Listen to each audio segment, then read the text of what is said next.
Shut up and sit down.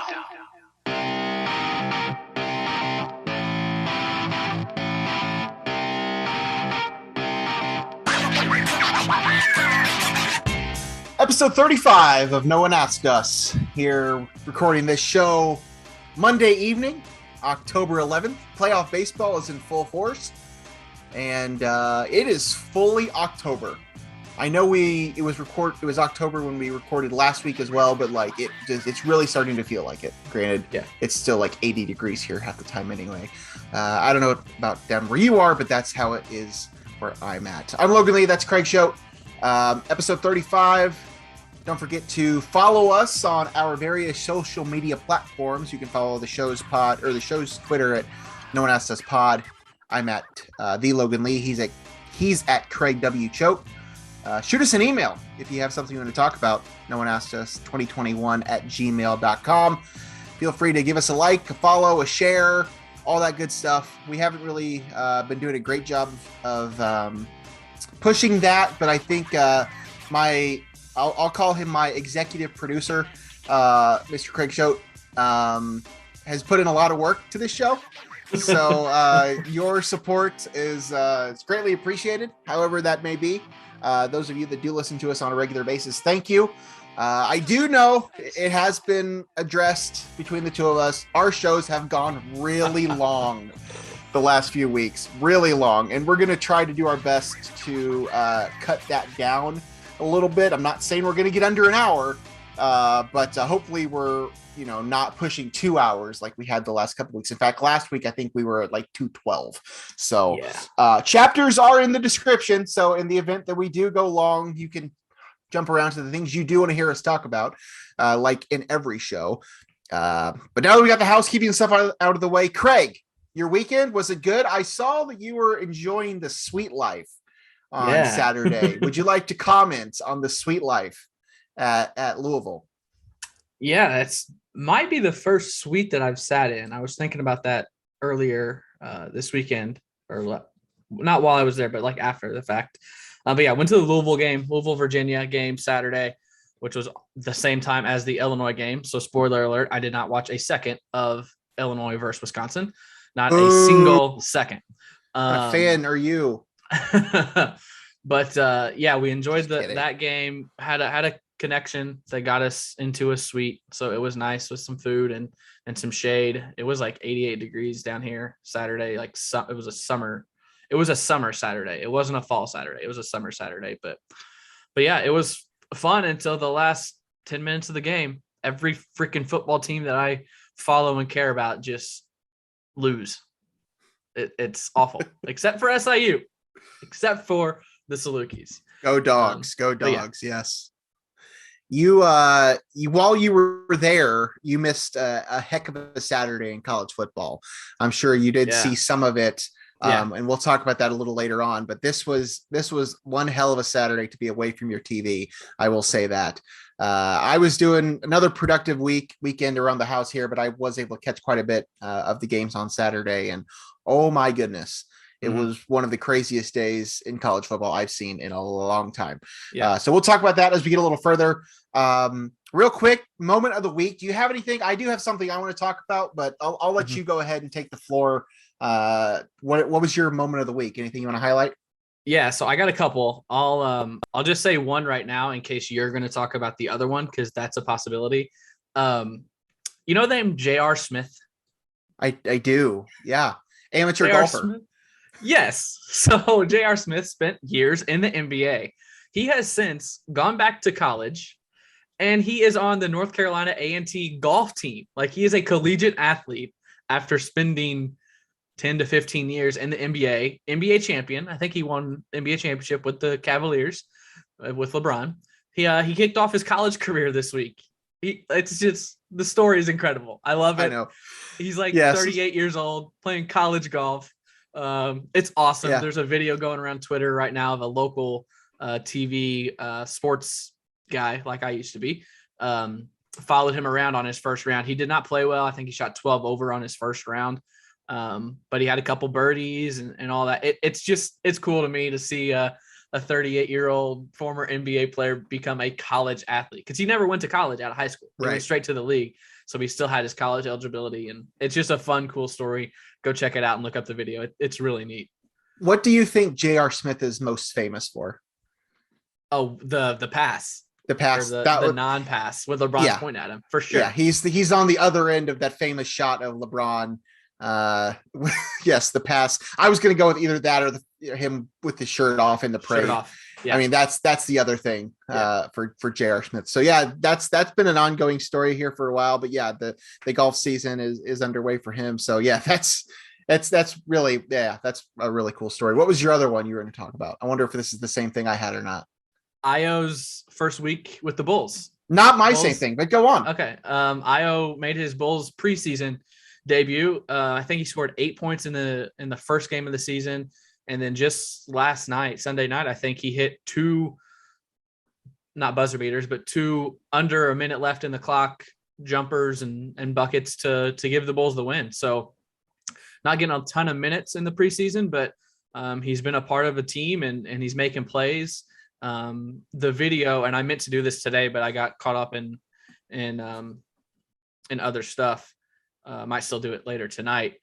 The one that won them the game was eerily similar to the Michigan win in 2020 at Michigan. It was like the exact same thing, into the lane, up and under the defender, and then a little jumper kind of straight up over the defender. So that was my other one. Io playing and contributing to the Bulls for his first week in the NBA. So yeah, no, that's definitely something I thought about. I had one I jotted one down earlier in the week that thought was worth noting. And I don't want to bring up potential bad memories for you, because this does involve the St. Louis Cardinals game last Wednesday, but Juan Soto, outfield. What are you doing? You're just trying to like hide yourself? Yeah. Washington Nationals outfielder Juan Soto. This was cool. And the Nationals hitting coach, Kevin Long, showed up to Dodger Stadium in Nationals jerseys. Yeah. Soto was wearing a Trey Turner jersey. Kevin Long was wearing a Max Scherzer jersey. Showed up sitting behind home plate for the wild card game with the Dodgers and Dodgers and the Cardinals to see their former teammates, Turner obviously and Scherzer, traded to the Dodgers at the trade deadline. I thought that was just one of the coolest things, you see in a while. Like that's just, you don't see that. Guys just don't show up to games like that in the playoffs. Most, especially after the season, right after the season's over, they're trying to get away or trying to forget baseball or whatever the case. And they were at Dodger Stadium just there to support their former teammates. So I thought that was really cool. Granted, I know it didn't result in the outcome of the game that you would have wanted, but that happened last Wednesday night, and that was immediately something I'm like, that's something that I want to highlight. That was pretty cool. And I feel like normally if they are there, they're up in a suite, not in the front row. Not in the front row. I agree with you. There. It was cool. There's the video after the game of Scherzer and Turner going up to him, and Scherzer high-fiving him through the fence and everything, and that was just pretty cool. So anyway, those are our moments of the week. Sometime maybe those will be sponsored. But for right now, they are presented by nobody. Let's talk football. As I mentioned earlier, it was one hell of a Saturday in college football. We are unfortunately going to start with Illinois, a game that neither of us watched, a game that neither of us really would have cared to watch. Illinois, who went into the game not as the favorite, but certainly people thought it might have been a winnable game. Wisconsin hasn't played very well. Granted, they've played against some better competition than Illinois has. But they weren't exactly a runaway favorite in this game. In fact, I know there were several pundits, I think you pointed it out on Twitter, that had picked Illinois to win that game. Or maybe they were picking against the spread. I don't know. Whatever the case may be. Desmond Howard and Kirk Herbstreit picked them outright. Okay, well, either way, Illinois at home loses to Wisconsin 24-0. Listen, I didn't watch the game. I didn't go back and watch the game. All I know is what I've seen from the box score and what I've seen across Illinois Twitter, and the quarterback situation is a problem. Not only is the quarterback situation a problem, though, we've ranted and raved all season about this running game, and I'm looking at what happened. Do you know what happened with the fact that McCray and Brown combined for 11 carries, and they threw the ball 34 times.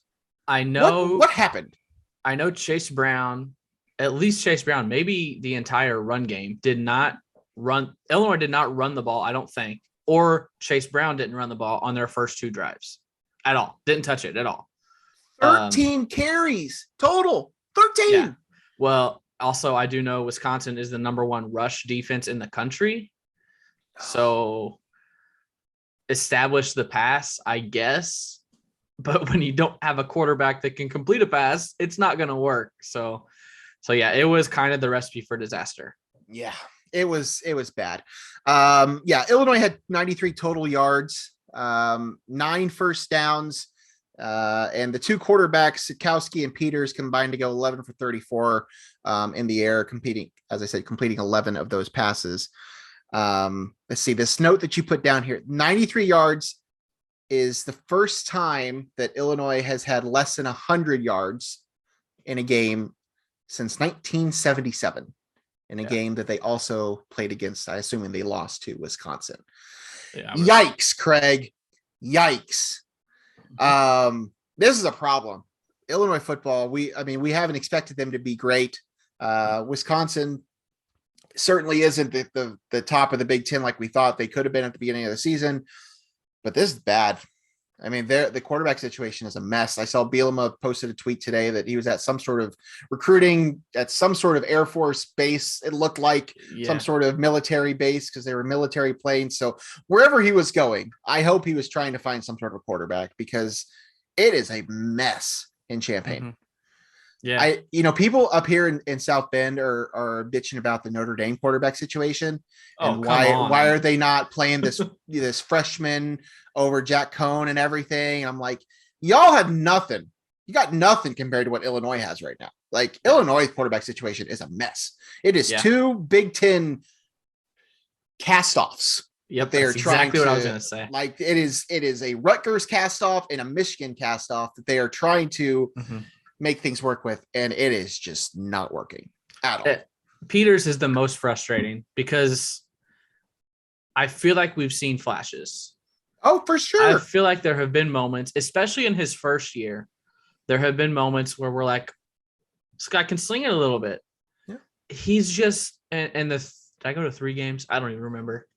Yeah, the 3 games that I went to start the year, I guess he only played in the first half. I don't know. What I've seen of Peters this year, he doesn't know what to do.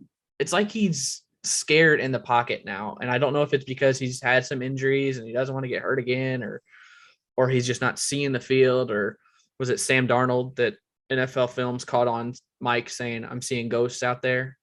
Remember that a couple of years ago? Yeah. Like that's what I'm getting from him. Like he's not picking up things the right way, or he's not going through his progressions and reading them. I've compared him to Mitch Trubisky. He's worse than Mitch Trubisky. He's just, for sure. He's not competent back there right now. And Sikowski, I thought looked serviceable when he was replacing Peters while he was injured a couple games. He led them to the win against Nebraska, and he was slinging it around a little bit. But from what he's done lately, I guess it was just Saturday, but he's no better. And I didn't like him when he committed here. I was like, really? That's who we're going after? He was the worst quarterback in football his freshman year. So the quarterback for next year is not on the roster. You got to go hit the transfer portal because there's not a freshman that's going to come out that you're going to sign at this point that's going to come in and play. So got to hit the transfer portal hard. There's a couple of names out there already. Jokingly, Saturday, the group message I'm in, I threw it out there, and don't take this seriously whatsoever, but Oklahoma might be making a quarterback change. So there might be a quarterback available. All right. Back it up.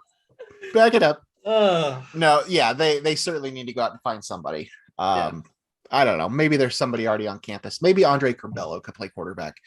For all I know. I don't know. Either way, they got to adjust to that. They got to fix that situation. It's a mess. Illinois falls to 2-5 on the season. They're 1-3 in the conference. They are off this week. Thank God. And then and then they go to Penn State for the just announced noon kickoff. It'll be on ABC. Not prime time. I don't remember. Yeah, something. You just said Illini on ABC. Yuck. Or yikes. Yep. Exactly. So kickoff next Saturday. That's the 23rd at noon at Penn State. Penn State, who is now the number 7 ranked team in the country. We'll talk about them here in a bit. But Illinois off this week. So we'll move on from them because I'm tired of it talking about Illinois football. Other Big Ten scores. It was a fun weekend of football, as I talked about earlier. In a few of those games, especially one of them, a couple of them in particular, were in the Big Ten. Michigan State won at Rutgers, so they're continuing their streak of an undefeated season. Ohio State won at home, took down Maryland by a lot, 66-17. In a thriller in Lincoln, Jim Harbaugh and company, Michigan snuck out a win in the last minute or two on Saturday night, beating Nebraska 32-29. So Michigan also remains undefeated on the season. And then the big one, Iowa hosted Penn State at the 4:00 game on Fox on Saturday. That was another thriller, man. Iowa got the win that I said they needed, and they did it 23-20 over Penn State. So Iowa, Michigan, and Michigan State are all unbeaten in the conference. Yet I think Ohio State and Penn State are their two best shots to probably make the playoff. But that's a conversation that we'll have a little bit down the road. So those were the scores from around the Big Ten. Let's go to our Big Ten Power Rankings. As we always do, I want to see I looked at this as the schedule. Last week, there was a lot of big games. A lot of the Ohio State, Penn State, and Michigan were all in action last week. This coming week, the slate is not nearly as exciting. Yeah. So for me, I didn't have a lot of movement at the bottom because most of those teams didn't play. And then I had a little bit of movement in the middle and towards the top. So let's start at the bottom real quick. Did you have much movement at the bottom at all? Do you want a spoiler alert? Sure. I didn't change anything. Not a single thing? Not a single thing. You didn't get around to it, did you? No, I did. I don't think the results impacted the standings because Ohio State, Iowa, Penn State, Michigan, Michigan State, Nebraska, Wisconsin. Those are my top 7. And they all performed about how I expected. Iowa beat Penn State, who I already had above Penn State. So I'm going to leave them there. Michigan didn't play well enough to jump either of them. Right. Michigan State is undefeated. Nebraska lost. Wisconsin beat Illinois. I just didn't see any result that warranted a change. So my 1 through 14 are exactly the same as last week. That's totally fair. I did change some things. So the one thing that I would have changed would have been this 13-14. I didn't change that. I would have put Illinois at 14 if I did. I left it as it is just because Northwestern still doesn't have a conference win, although they were off this week. So my 10 through 14 is the same as it was last week. Okay. Northwestern 14, Illinois 13, Rutgers 12, Purdue 11, Indiana 10. Only 2 of those teams played this week. They both lost. I left everything as it was. Then I have some movement. The biggest movement for me, and I'm still not totally sure about this. I don't know if it was totally justified because of who they played, but I did move Wisconsin back up a couple spots. We'll see more as the season goes along where they really sit. But I do think just based on who they've played, who their losses, I do think they're better than what we've seen so far, but I'm not totally convinced. Either way, I did move them up. So I have Minnesota sitting at 9 now and Maryland sitting at 8. Both of those moving down a spot. And then I have Wisconsin at 7 moving up 2. Then I have 6, 5, and 4 all the same. I have Nebraska 6, Michigan State, Michigan all even as they were last week. And then I switched 1 and 3. I moved Penn State to the 3 spot, Ohio State to the 2, and I have Iowa a 1. I don't know that Iowa's the best team in the conference. I think it's probably still Ohio State, but Iowa is still undefeated, and they did just beat Penn State. So for that reason, I moved them to my 1 spot. So 1 through 14, I have Iowa, Ohio State, Penn State, Michigan, Michigan State, Nebraska, Wisconsin, Maryland, Minnesota, Indiana, Purdue, Rutgers, Illinois, and Northwestern. So for those that didn't listen last week, I'll run through mine since we might have some first-time listeners here. Go ahead. I'll go 14-1. I'll go backwards. Northwestern 14, 13 Illinois, Indiana 12, Purdue 11. At 10 is Rutgers, Minnesota 9, Maryland 8, Wisconsin 7, Nebraska 6, Michigan State, Michigan, Penn State, Iowa, and Ohio State. We have a few that are different, but we're almost. That's what I was going to say. It's starting to. You're starting to see the tiers. I think there's three really good ones, 3 really good ones, 3 pretty like right there with Michigan, Michigan State, and I think Nebraska, probably 4. We'll put Wisconsin in there, and then 8 through 14 is just a crapshoot. Any team could be good one week. Any team could be awful that same week. Right. Yep, I agree. So let's move on to oh goodness, what do we want to talk about? So last week, we'll talk about some of these bigger games because there were a few of them outside of the Big Ten. The 2 biggest ones, the number 1 team in the country, Alabama, who everybody thought was going to run the table on this season, went to College Station on Saturday night and lost to Texas A&M, who isn't ranked, one of the worst teams they've had in a while, and they beat Nick Saban and the Tide. Did you catch any of this game? Did you get home in time to watch any of these late games? Yes, I got home. Wow.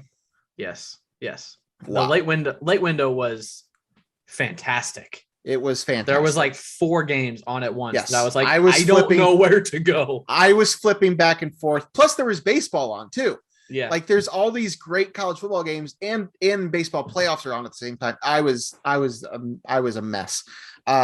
So yeah, Alabama, I still think they're the best team in the country, or if not, they're probably the second best team in the country. I think Georgia obviously has something to say about this, but I don't think it's out of the question for Alabama to run the table and then beat Georgia in the SEC championship. And then, they're back in the playoff. So either way, Alabama loses. They are now not undefeated. And now they are not the number 1 team in the country. Where do they drop to? Like 6 or something like that? 5, I think. 5, probably lower than what they should be. But either way, they did lose. And as thrilling of a game as that was, and that Iowa Penn State was, and then Michigan Nebraska was, oh my goodness. Oklahoma and Texas. Mm-hmm. Texas was up. This is the game. This is the Red River rivalry. This was played in Dallas at the Cotton Bowl Stadium. Oklahoma, undefeated, ranked in the top 5 or 6 or whatever they were going into the game, was down 28-7 after the first quarter, Craig. 28-7. I was watching this game. Not at every second of it, but I had this game on. They were down 28-7.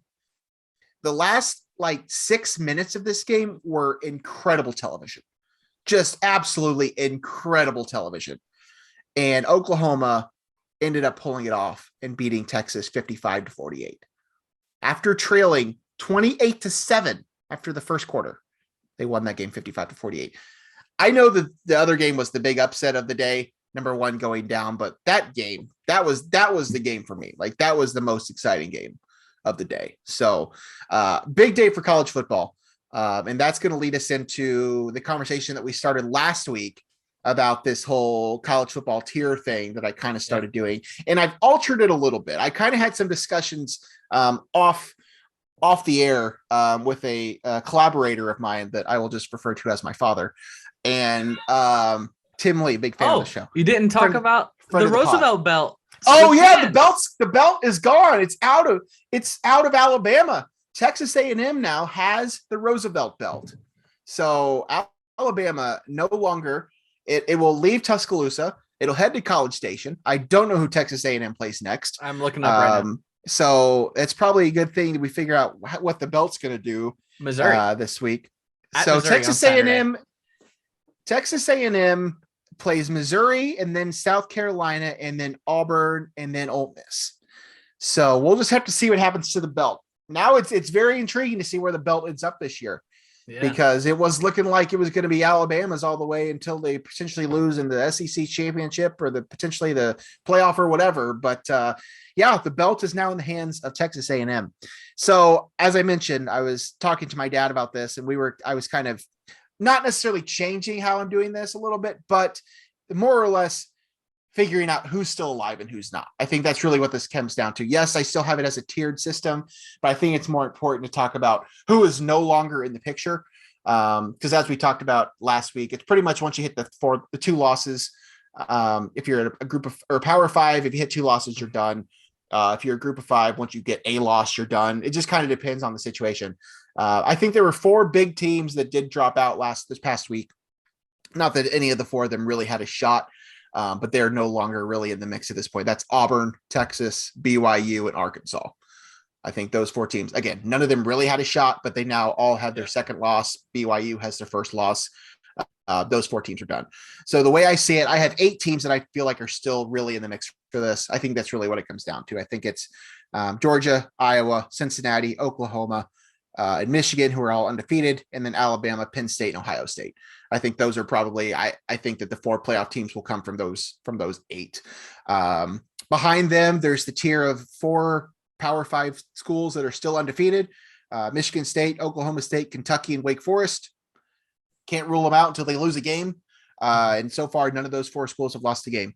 And then from there, there's about 12 or so teams that are still alive, I would say, but they're not realistic chances. Notre Dame's in that mix. There's some of the smaller conference schools that aren't actually going to be out of shot, but they still haven't lost a game yet. And then you have like 1 loss Arizona State, 1 loss NC State, that type of stuff. Oregon's still kind of alive, I think, at this point. Not likely. As I said, I think the 4 teams come from that group of 8 at the top. But either way, Auburn, Texas, BYU, and Arkansas, probably the most notable that fell this week out of the mix for the playoff. So my question to you before we move on, what do you think the chances are that the college football playoff this year is 2 SEC teams and 2 Big Ten teams? Slim. Because realistically, outside of the Big Ten and the SEC, you're looking at Cincinnati, who will likely run the table, but will that be enough for the committee to get them in? And then you're looking at Wake Forest. You're looking at Oregon, maybe Arizona State. I mean, there's not a lot of other options here. I don't really know where else it would go. If it's, I guess Oklahoma. Oklahoma's in the mix. Yeah. So Oklahoma is probably the biggest chance to play spoiler there, I would say. But if they lose a game, I mean, I wouldn't rule this out. I think this is certainly as strong of a candidate, strong of the possibility as we've ever seen to have only 2 conferences represented in the 4. Yeah, I mean, I guess because, well, it would be the same situation. It would be the 1-loss team, Ohio State and Alabama, would beat the undefeated team, Iowa and Georgia, in the conference championship. Right. And then those 4 would be in the playoff. Yeah. Right. I mean, I wouldn't be surprised. I still think it'll be 1 SEC champion, 1 Big Ten champion, Oklahoma, Oregon, or Cincinnati. I think Oregon probably runs the table. I think Oregon runs the table. And then we'll see if Cincinnati's resume. You really think that the SEC and the Big Ten are only going to get 1 team each? I don't think that at all. I don't think it'll necessarily be 2 and 2, but I think one of those will get 2 teams in. I think Georgia beats Alabama in the SEC championship, so that would give Alabama 2 and knock them out. And then I think when Ohio State beats Iowa, or Iowa stumbles before they get to Ohio State, and then Ohio State beats Iowa and wins the Big Ten. Okay. We'll see. I would go out on a limb and say Ohio State and Georgia are locks for the college football. I don't think anyone's beating Ohio State again. You say Ohio State and Georgia are locks. Interesting. Okay. I don't see either of them losing the rest of the year. So I mentioned I have that second tier of those 4 unbeaten teams. Would you put Oregon in that tier too? Yeah. Even though they have 1 loss? Yeah. Okay. Just curious. All right. So there's where we are with that. We will keep an eye on that as the season progresses, and we'll find some things out this weekend. I'm sure some other teams will drop out and so on. Oh, Craig, you want to talk about your picks last week? No, talk about yours. I don't think I missed any. Undefeated. Did I really go 11-0? That's what I know that I hadn't missed for a while. I was keeping an eye on it. I hadn't checked it, but I looked at this today when you put this together, and I've pulled away from you, man. Wisconsin, Ohio State, Michigan State, Iowa, and Michigan. Those are your Big Ten picks, right? Yeah. Yeah. And then SIU pulled off the upset. Yep. Arizona State, Oklahoma, Ole Miss, Georgia, and Notre Dame. Good day to be me. That's undefeated. Good day to be me. So I don't think I ever told you this. The first 3 or 4 weeks we were doing this, when I was going through Indiana and Illinois, I can't place a bet in Kentucky. So as soon as I would get into Indiana, I'd start browsing through. So I do the picks here, and then I'm also in an NFL pick'em league with all my friends. I would put a $1 parlay on every pick money line that we picked here and that I picked there. And one week, whatever week it was, I went like 15-2. I was like, oh my God, because a $1 parlay for 15, 16 picks nets thousands even. So what would I have got had I put a $1 parlay on my 11 teams? I can look it up. I did not, but I could have looked. You need to figure this out for me, because I would like to know how much I'm going to regret that decision to not do that. Because I did not miss last week. So in our head-to-head, I have definitely pulled away from Craig. I'm up 75-23. He's at 69-29 after, what was this? This was week 6. So yeah, that's fun. All right, let's move on to our picks for this week. Hopefully, Craig can close the gap on me a little bit, but he probably won't. Before we make the picks, you just alluded to it. Southern Illinois, the Salukis, went to South Dakota State and pulled off the upset. Mm-hmm. That was fun to watch. Mm-hmm. I did catch very into that too. Nick Hill has a good football team in Carbondale. This is the best football team they've had in a long time. I saw that. What are they? They're number 3 in the country right now in the FCS, 4 in the country. 4. Mike Reese tweeted earlier that the last time they were number 4 was in 2010. That was the year that they had just opened up Saluki Stadium. Yep. That was my sophomore year on campus. And so that was the last time Southern had a team that was top 4 in the country. It's been a minute since then. Wow. It's been over 10 years since then. Yeah, man, we're old. But Southern wins at South Dakota State. So now they are 5-1, ranked number 4 in the country. And they host, this is homecoming in Carbondale this weekend. They host North Dakota, who is ranked number 22 in the country.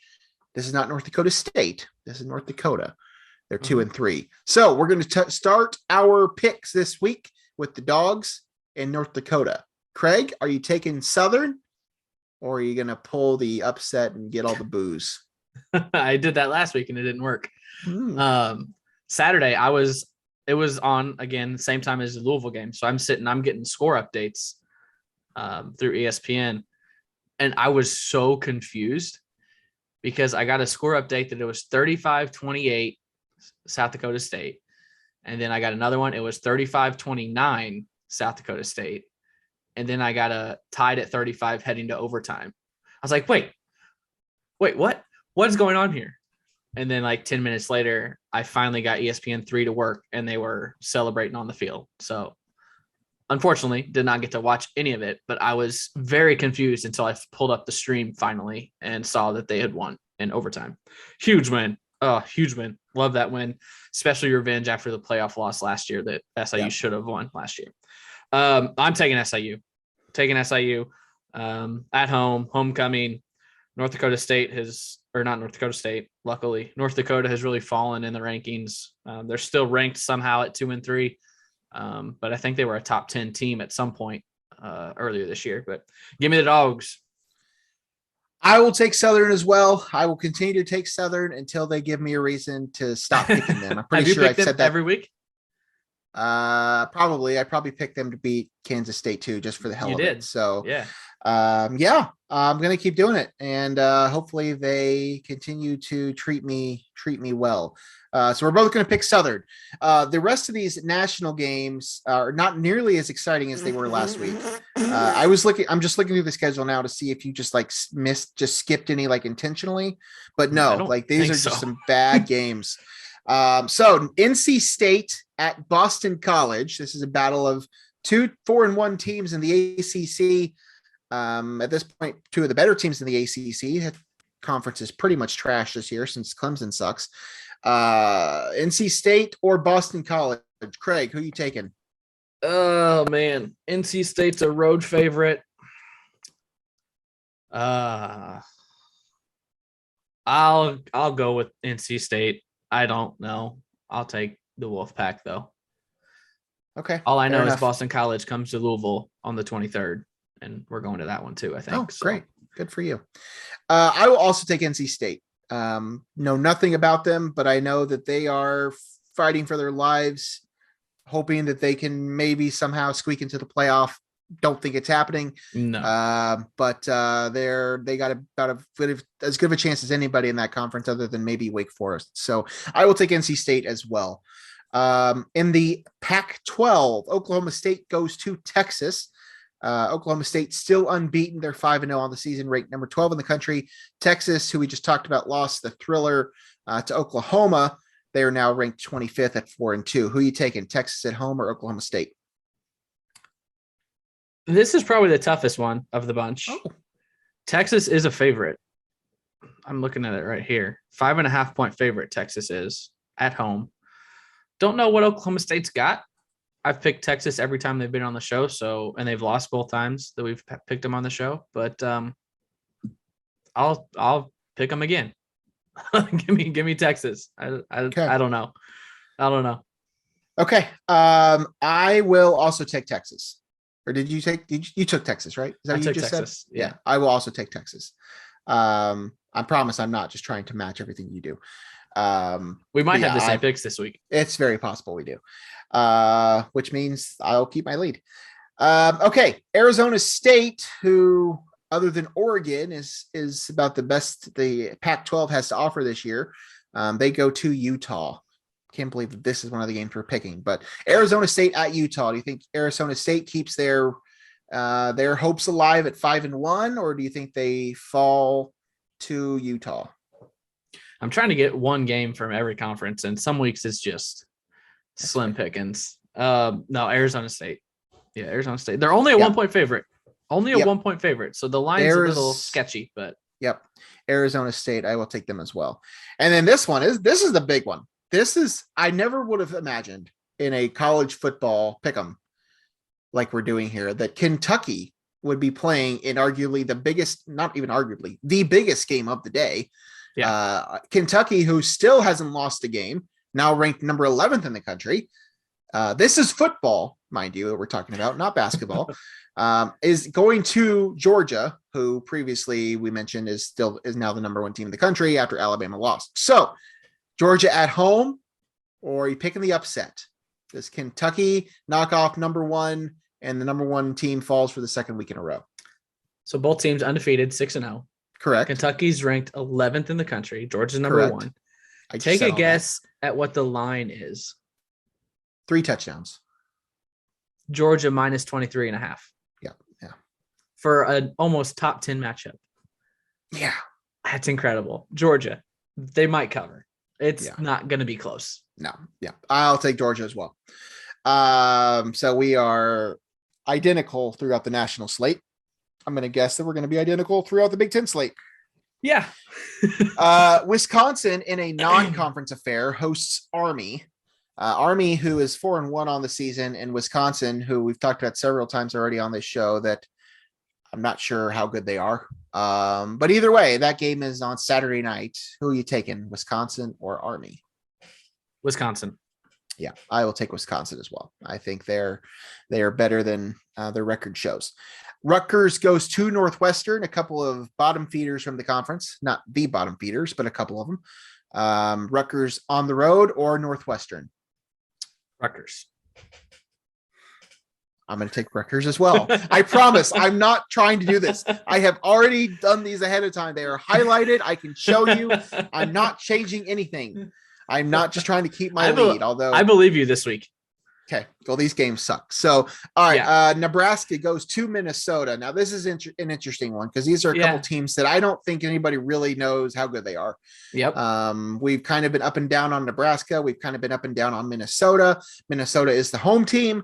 Are you going to take Nebraska or are you going to take Minnesota at home? I've been high on Nebraska ever since they lost to Illinois. I'm going to take Nebraska, but Minnesota was my preseason team. But I'm going to take Nebraska. I think they're playing pretty good football. They've recovered. So give me the Huskers. I have Nebraska highlighted.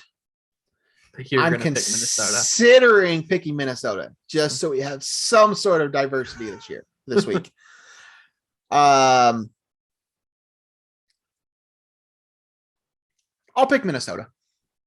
Okay. I'll change my pick. Row the boat. I'll row the boat. I think Nebraska is the better team. I do think they are better than what we saw against Illinois. But just for the sake of content and to maybe extend my lead a little bit, I will switch it up and take the Gophers. And then the two ranked teams from the Big Ten that are in action this week, Michigan State goes to Indiana. Michigan State undefeated, still ranked number 10 in the country. Nobody saw this coming.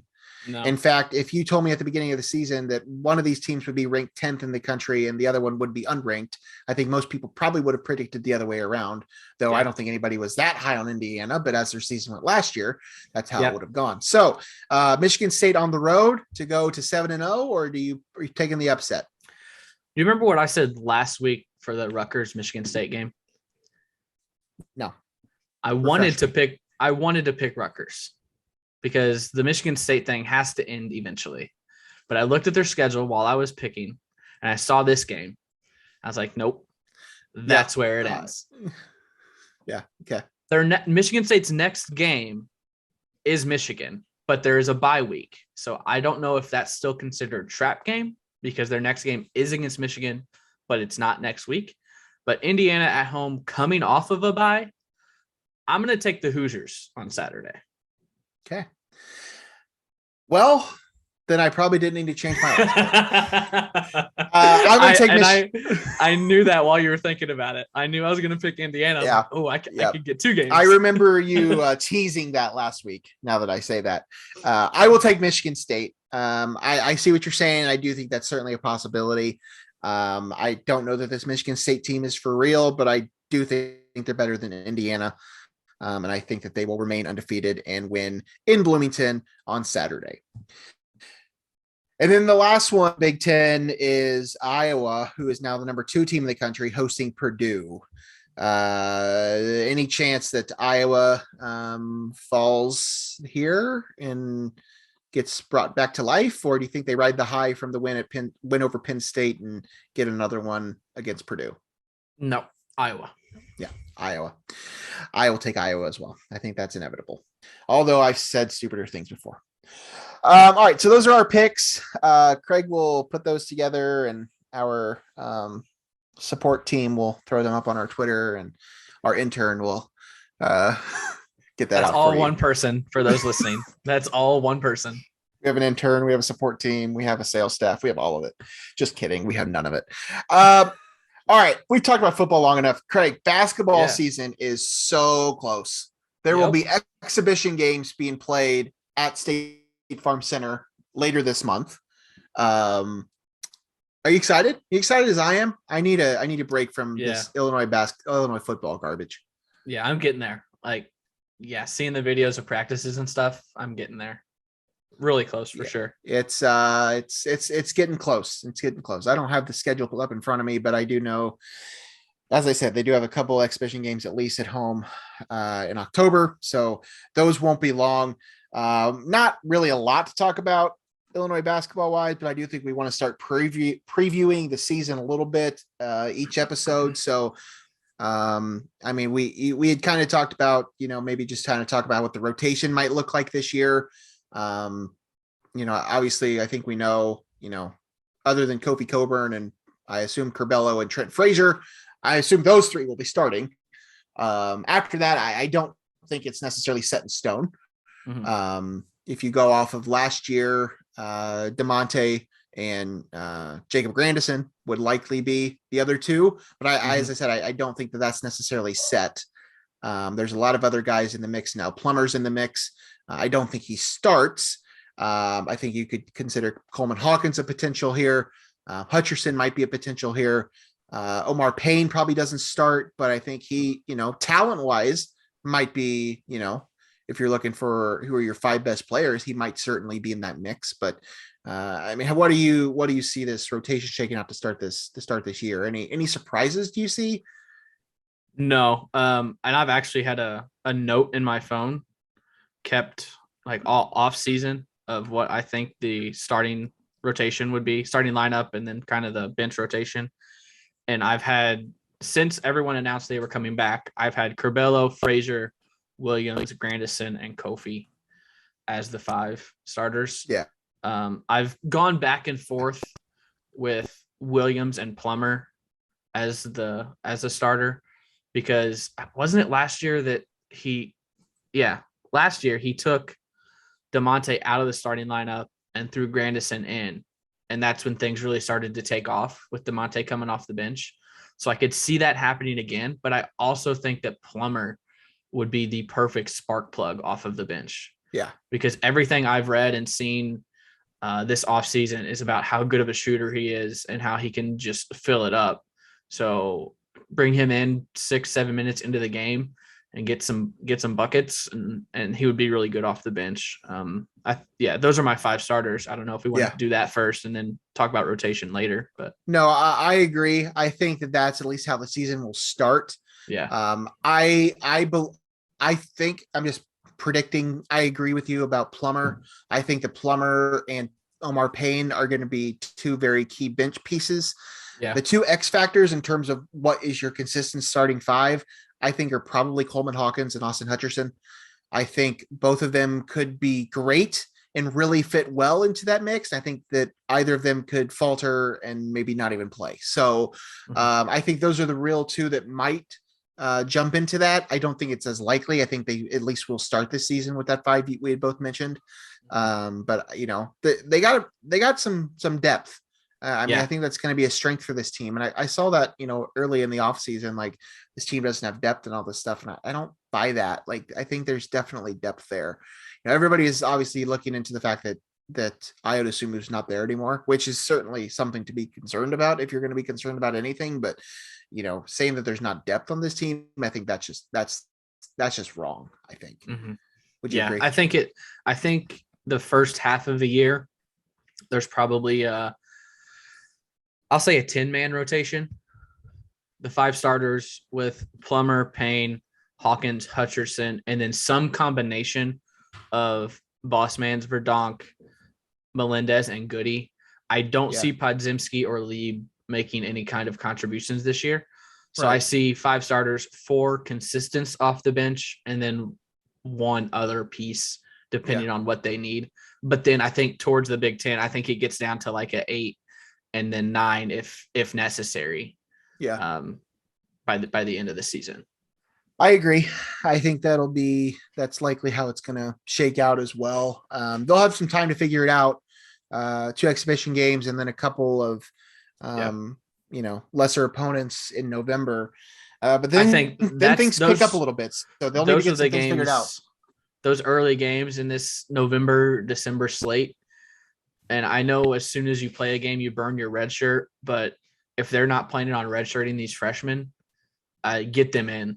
Because you're gonna win these games. Get Podziemski, Goody, Melendez, even Lieb. Get them in there Kofi doesn't need to play 35 minutes against Jackson State or whoever, Prairie View A&M, whoever they're playing. Like, let them rest. Get these guys in there. Get them some experience in case you need them later in the year. I don't think teams do that enough. No, I agree. So yeah, Illinois basketball, four or so weeks away. 2 exhibition games coming up here later this month, October 23rd and October 29th. And then the regular season will kick off on November 9th against Jackson State. We did get some TV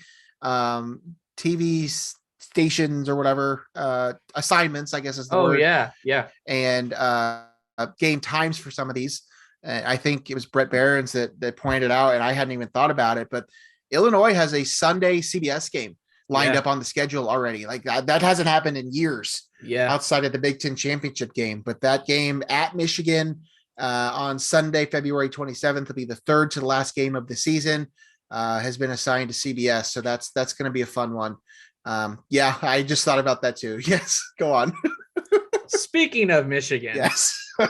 Do we want to address Hunter Dickinson? I think it's fair. Go ahead. I think he's spot on, honestly. I think he is too. I think he's got a point. Illinois fan base is, and I tweeted it, the Illinois fan base is bonkers. They think they're due. I agree. And they're not. I agree. I will say this. In his defense, yes, I think you're right. And Illinois basketball has not had the run that they were known for since, Hunter Dickinson was probably watching college basketball. Yes. So I do think that Illinois fans know the history. They know, that Illinois is one of the top however many winningest college basketball programs. So that's what they're going off of. Yes. But as far as Hunter Dickinson is concerned, that hasn't been the case. Yes. So I don't think he was wrong to say that. I think it fires up the fan base. I think it fires up maybe even the players, although he was very adamant about not bashing any of the players. He was just saying that the fan base is kind of annoying. Which that's all fair. 100% true. It's totally true. Although, I don't think that either of us disagree that Illinois shouldn't have had the Big Ten title this past season. But that's a different conversation for a different day. We've already covered that several times on the show. Illinois basketball about 4 weeks away. So we're going to have plenty to talk about with that, and we can finally move on from football. Let's see. Let's check on our time. We're doing okay. We got some time here. Let's talk a little bit of baseball. I don't want to get into specifics on tonight's game because by the time this show comes out, these other 2 games will be over.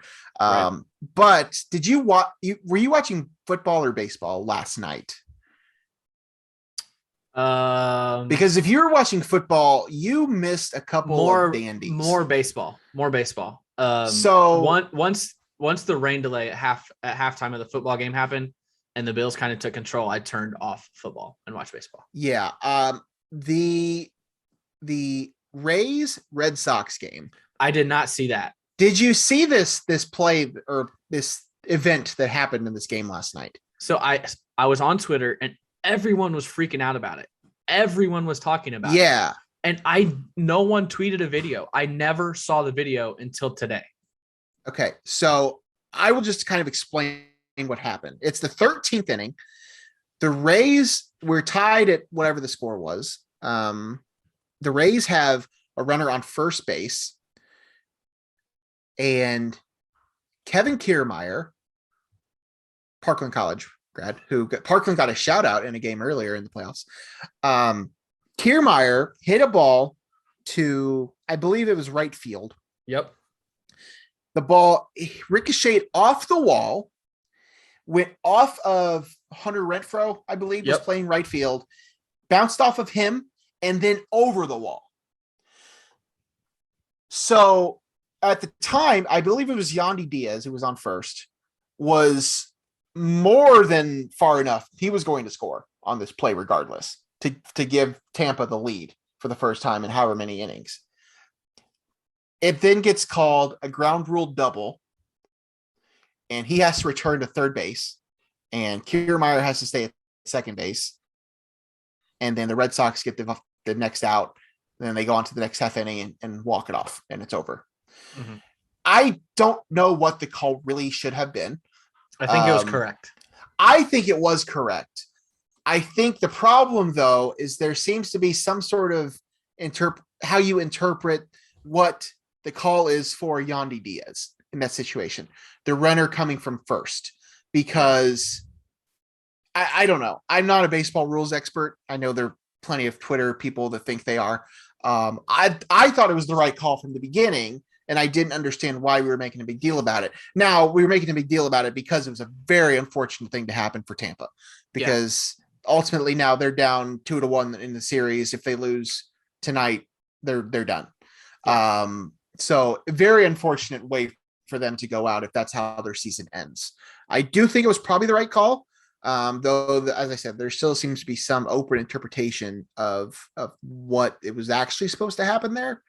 But either way, a bad blow for them in the 13th inning to lose like that. That was a heartbreaker. And now Boston has a 2-1 lead and could take the series tonight. I think I saw Jeff Passan was tweeting out a bunch of rules screenshots. Yeah. And even though, had he passed third or just second? I think he had just passed. I don't second. Remember. I don't think he ever got to third by the time it went over the wall. I don't think. But people were like, all right, he had already passed second, so it's 2 bases from there, which would be home. But that's not the rule. Yeah, that's what the rule says. You can't, this isn't the correct verbiage, but in my layman's terms, you can't assume anything. So that's why he gets 2 bases from the base he was on, because if he gets around second, like he could fall and break his leg or something and not score. So you can't assume. So that's why they go from the base that you were on when the play started instead of the base that you had rounded and claimed or whatever. Yeah. So it was the right call. It just sucks. It's definitely not something that happens very often, for sure. It's a scenario you don't see too much. But yeah, that was crazy. And then the other game last night, the White Sox got past the Astros. There was some drama after the game with former Cub, or no, who was it? Yeah, it was Tepera. It was Ryan Tepera, former MVP vote getter, making comments that the Astros were cheating again at home using some of the sticky stuff. I don't know. I'm not gonna chime into that. I don't know what's going on. Although I will point out, this is just I have the postseason bracket pulled up on MLB.com, and they have the Astros already advancing into the ALCS, which isn't accurate because they still have to play another game that was supposed to be played tonight that it's been postponed because of the weather that our area is getting in as it gets really dark outside my window. So yeah, we're not going to talk about these other games because they're happening. Atlanta already won today. So now they go up 2-1, but these other games will go on tonight. So by the time this actually comes out, you will already know these outcomes. So how do you, your picks, how have we done on our picks? I know I picked the White Sox and the Dodgers. Yes. So they're still alive. Your Yankees are done. Yankees Did you pick the Yankees to go, or did you pick? No, I have the Rays winning it all, which I'm not that's right. confident in anymore. No, because they're facing elimination. But no. I have Rays over Brewers, who are both facing elimination in their next game. Yeah. So, all right. Well, good for us. I love playoff baseball. Thanks for not making me talk about Wednesday night. I appreciate it. I'm not going to make you talk about Wednesday night. Although, do you want to talk about Adam Wainwright in the booth last night? Fantastic. Oh my God. Great. So good. He was great. All right. So real quick, we're actually doing really good on time, Craig. I will admit, like we're like at the hour mark right now. So like, because we don't want to talk about Illinois football. No, we're not going to talk about it. So we have some time to talk about some of this other stuff that we were afraid we may or may not get to. Real quick, I do want to talk about a movie that came out last week, the 5th installment in the Daniel Craig James Bond saga, No Time to Die. Final installment, right? Isn't he done? The fifth and final installment for Daniel Craig. This movie was the one that was supposed to come out last April. In fact, this was the first major release that was pushed back due to COVID, and it kept getting pushed back and pushed back and pushed back and pushed back. Eventually coming out this past weekend. I will say, and this isn't really a spoiler. I kind of understand why they pushed it back for a few different reasons, but one of the main storylines in this movie is they're trying to stop they call it a nanobot, but it's essentially it's essentially a weaponized virus that is like taking out, certain groups of people and things. So I'm like, I haven't really seen a lot of people comments on that, but like that was my initial reaction. Like, oh, well, maybe this is why they waited till October of 2021 to release this, just because it seemed a little too timely. But yeah, so the story with the Daniel Craig James Bond movies, and I know you haven't been a James Bond person, you haven't seen any of these. Daniel Craig has done 5 James Bond movies. 2 of them prior to No Time to Die were really good, like some of the best James Bond movies ever. Skyfall is, in my opinion, one of the best movies of the last 15 years, and Casino Royale was also very good. However, 2 of the other 2 movies were both pretty bad. Quantum of Solace was terrible. Spectre was pretty bad. And then this one was closer to the better 2. I'm not going to say it was better than Casino Royale or Skyfall, but it was definitely leaps and bounds better than the other 2. It was a fitting end, a great way to close out Daniel Craig's chapter. He's been the longest running James Bond in terms of number of years that's ever been in the role. He's like the 6th or 7th actor that's played it. So it was a nice way to end that movie, to end his run. Great cast. I mean, as always, they're fun movies. As I said, I know you haven't seen these. We talked about this last week, but they're just a fun time. What I wasn't prepared for is that I really wish I would have revisited some of these other ones again, because James Bond movies I enjoy, but other than Skyfall, I don't think I've watched any of the other ones more than once. So I wish I would have at least rewatched Spectre, which is the one that came out. Well, at this point, it's been like 5 years, but the most recent one, because this was like a Spectre Part 2, basically. I wasn't really prepared for that. So going into it, I was kind of confused on some stuff because it's been a while and that movie just wasn't very good. But either way, it was a great movie. I was really happy with it. Really pleased with what they did with that. I gave it 4 stars. I think it's certainly one of the better ones they've done, and as I said, a very fitting way for him. So yeah, that's No Time to Die, the newest James Bond movie, and my total for the year is up to 31, if you're counting at home. So yeah, Craig, how was your week of reality trash TV? That was my. You have a question? Yeah, I told you last week that I don't think I've ever seen a James Bond movie. So could I go to see this and know what's happening, or do you need to see character development from others? James Bond historically, they don't really run together. Okay. They're really historically standalone movies. However, the Craig movies really have had a storyline and over a theme. I mean, they really have gone together. And this one, you could go into it blind and still enjoy it, but a lot of the story really ties into Spectre, especially. If I were you, I would I know you talked about it last week. I would just watch the Craig ones, watch the Daniel Craig ones. As I said, 2 of them aren't very good, but the other 3 are pretty darn good movies. I think you'd really enjoy them. They're all, more modern. The first one was, mid 2000s. So if you're a first timer, are they the best James Bond movies? I mean, a couple of them might be. I don't have a great relationship with like the Pierce Brosnan ones. I think I have more of a relationship with the video games than I do the movies themselves. That's what I was going to say. GoldenEye is one of the greatest video games of all time, and I played that. Yeah. Oh my God, so much on the N64. Yeah. So I have more relationship with that than I do anything else. And the Madonna song, Die Another Day. I'll never forget that song. But other than that, yeah, if I were you, I would watch the 5 Daniel Craig ones. I think you'd enjoy them. Don't expect 2 of them to be anything special, but they all tie together. So yeah, I would watch those, just watch them all at some point, and I think you'd enjoy them. So cool. Yeah. How about your week in reality trash TV? You have any updates for us? I want to hear your thoughts on The Masked Singer. I was just thinking last night while I was watching football and all that, I was like, it's weird not having 4 episodes of Big Brother to get caught up on. Yeah. At some point during the week. Yeah. Survivor had just kind of one storyline this week. We finally had some people finding idols and advantages. His name was Brad. He's like a farmer from Montana who the first week you just knew didn't know how to play the game because in front of his whole tribe, he was like, well, I'm voting for either you or you to their face. We're like, dude, what are you doing? I've seen some Big Brother players that do that shit too.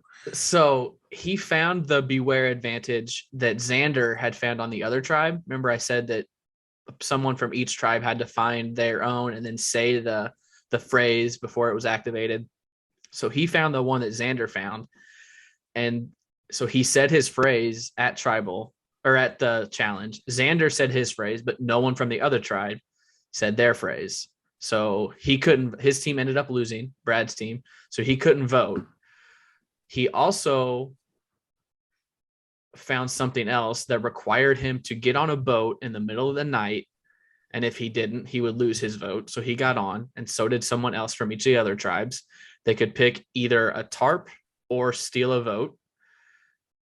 But much like the other thing, if everyone picked to steal a vote, they all lost their vote. If everyone picked the tarp, they all got a tarp. He was the only one to pick steal a vote. The other two picked tarp, so he got to steal a vote. And then he also found another advantage. So he had 3 advantages that he found in the single episode. Well, his tribe lost the challenge.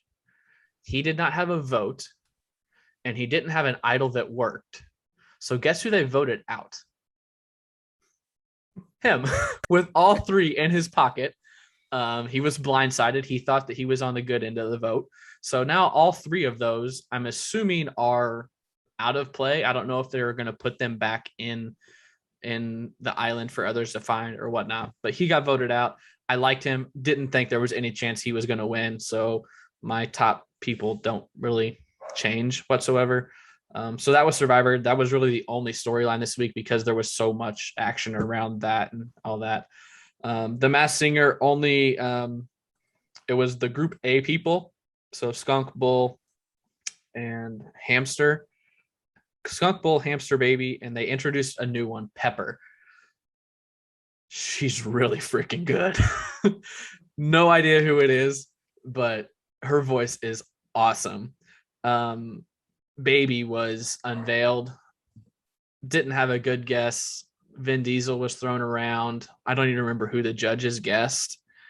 Like in his packages and clues and stuff, he had an Australian accent. And then he came out and the song he sang was the Flintstones theme song. So everyone's kind of like, well, what is happening? Who is this? Like, I need to watch this video. Has to be a comedian. And it was, spoiler alert, it was Larry the Cable Guy. No,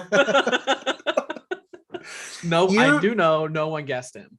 You need to do me a favor, and when you see some of the good ones like these, send me the link or just text me and say watch this, because I do like to watch some of them. I just don't watch the show as a whole. But some of the good ones, yeah. Send me a link or tell me the one to look up, and I'll definitely watch them. Because the new one, the Pepper, a couple of the clues were like social media, TikTok related, and like they had like a viral moment this year.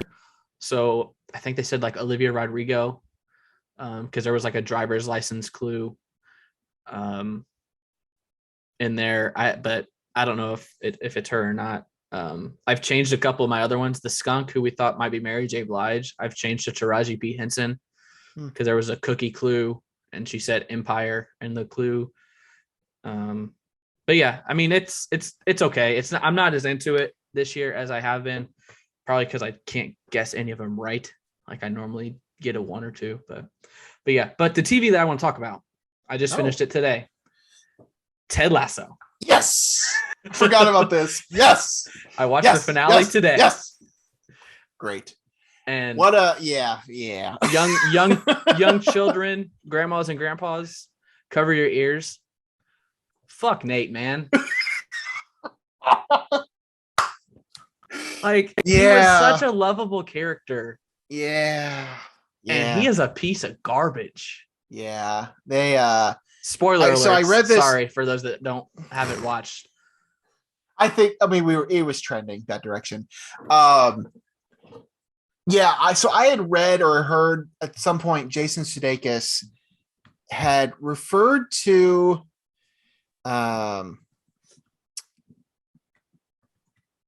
he referred to this season as, I want to make sure I get the right one. He said this was the Empire Strikes Back season. Are you a Star Wars person? I've seen them. I've seen the original 3 and the most recent 3. Okay, so I skipped the prequels. Yeah, you didn't miss much. The point is, he had referred to this season as The Empire Strikes Back. And everybody was trying to interpret this, like, what does he mean by this? Mm-hmm. And it is absolutely, I mean, I don't know that that's totally accurate. I think it's less of a Vader thing. I think he's definitely more of an Anakin. I think it's more of an Anakin Skywalker thing, which is a prequel more so. But yeah, there's definitely some Star Wars tie-ins to this. Like, that was the whole Nate storyline. It's clear. Like, that's seriously something they were going for. So I love Ted Lasso. I did not love the finale for more things than just the Nate thing. The Nate thing, as much as I hate it, that his interaction with Ted was good. I think that was a good scene. I didn't love the rest of the episode. Not so much the things that they did, but how they did them. I thought that though I did laugh, I thought that the blow up of Sam Richardson's character, I thought that was like way too over the top and ridiculous. Sure, I laughed, but I don't know. And then at the end, the way they just jumped like this many weeks and this many days, and like they did it like 3 or 4 times. I'm like, what the hell are we doing? Yeah, like, I don't know. It was fine. I love the show. I don't have an issue with the Nate thing. Yes, it pisses me off, but like whatever. But like, just, I don't know. I just didn't love the finale, but either way, it'll be several months now, at least, until we get another season of Ted Lasso. So I'm glad you finally got on board though. Yeah. Hell yeah. I didn't necessarily like the Sam Rebecca storyline. I wish they would have picked someone else for her to connect with on the dating app, like Ted or well, I thought that's where it was or maybe Jamie. That would have been interesting. Yeah, I did not like. I thought it was. I love Sam's character though. Yeah, I do too. I love Sam's character. I do too. But yeah, that blow up with that character, that was weird.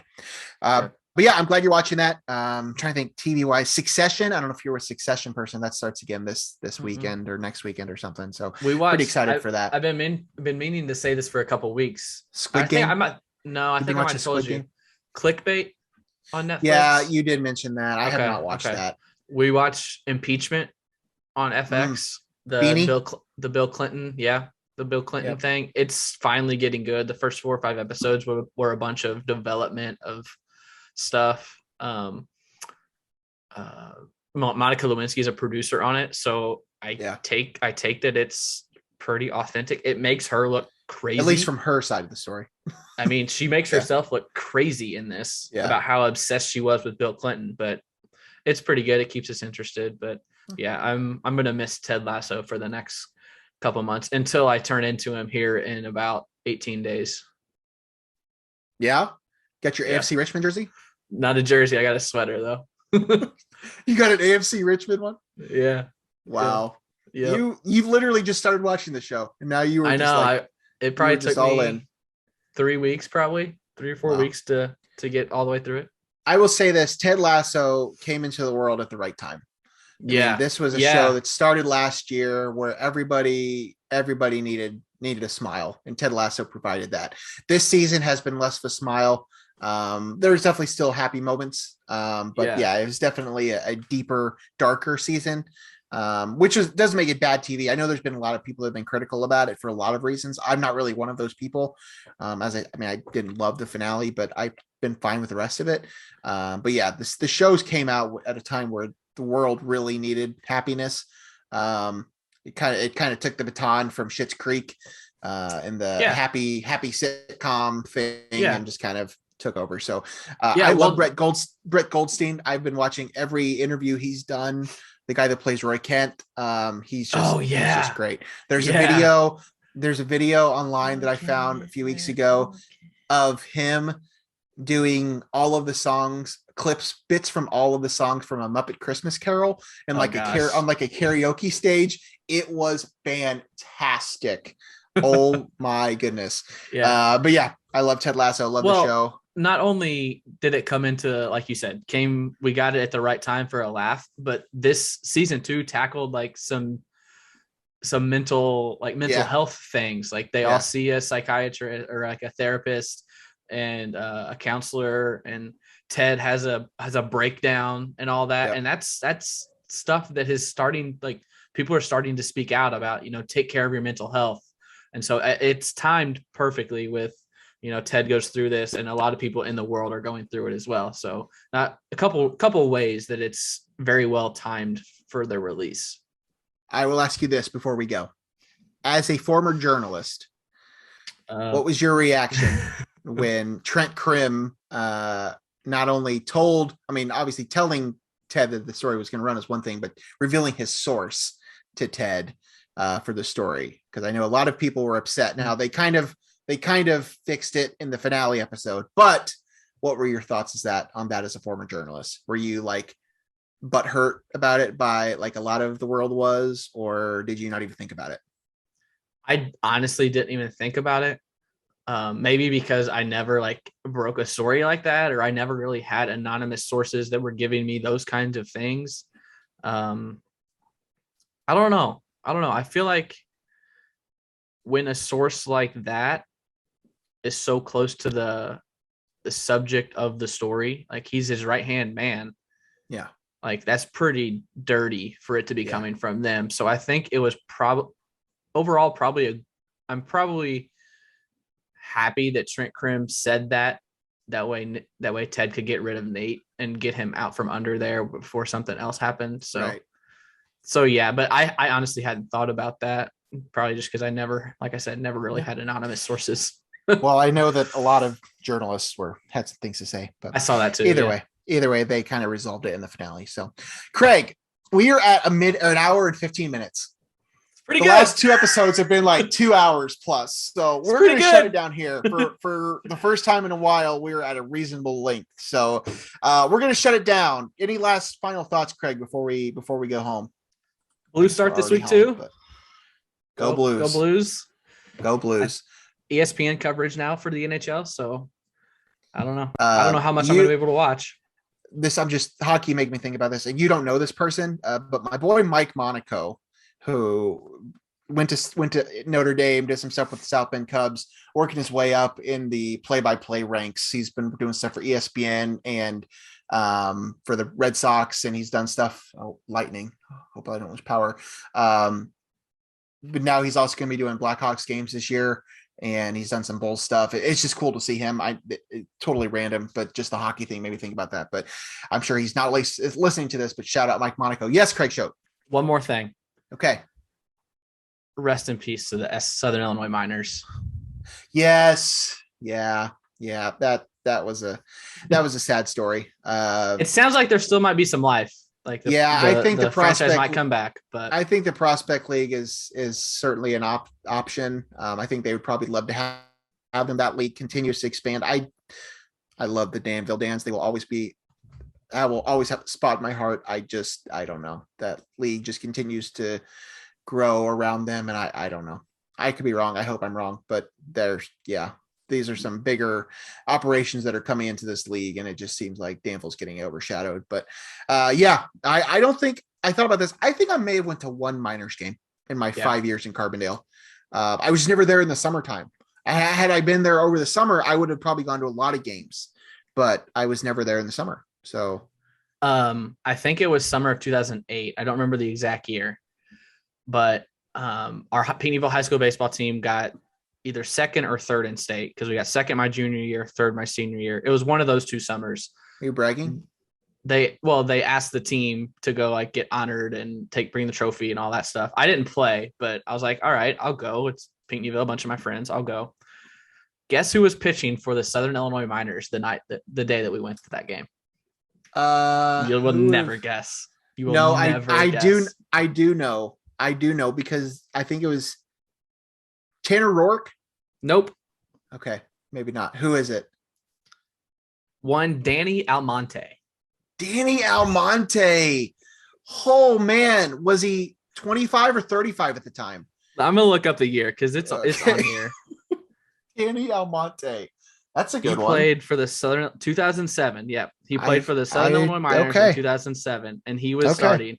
He started like 5 games and had like an 8.5 ERA and they cut him. All right. So that's my Miners story. RIP Southern Illinois Miners. Hopefully, Maybe. maybe somebody picks them up, but they are no longer going to be a Frontier League team. So shout out to my fantasy team for losing the second or third straight receiver, and my season is probably down the drain. I think that's going to do it for us. Don't forget, chapters in the description. At this point, if you've already made it this far, I don't know why I'm telling you that. Follow us, share us, like us, subscribe. He's at Craig W. Choate. I'm at the Logan Lee. We're at No One Asked Us Pod. I think that's about it. For Craig Choate, I'm Logan Lee. We will see you next week. Don't forget to watch Muppets Haunted Mansion on Disney Plus. And there's 73 days till Christmas. Peace.